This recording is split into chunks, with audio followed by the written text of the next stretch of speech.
అద్వేష్టా సర్వభూతానాం మైత్రః కరుణ ఏవ చ నిర్మమో నిరహంకారః సమదుఃఖ సుఖక్షమీ.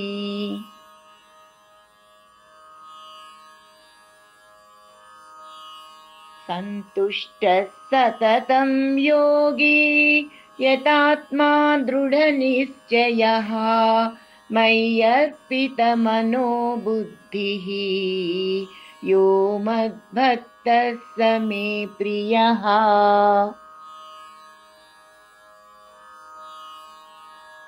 సమస్త ప్రాణుల ఎడల ద్వేషము లేనివాడును, మైత్రి కరుణ కలవాడును, అహంకారము మమకారము లేనివాడును, సుఖదుఖములందు సమభావము కలవాడును, ఓర్పు కలవాడును, ఎల్లప్పుడూ సంతృప్తితో కూడియుండువాడును, యోగయుక్తుడును, మనస్సును స్వాధీనపరుచుకున్నవాడును, దృఢమైన నిశ్చయము కలవాడును, నా యందు సమర్పింపబడిన మనస్సు బుద్ధి కలవాడును, నా యందు భక్తి కలవాడును ఎవడు కలడో అతడు నాకు ఇష్టమైన వాడు.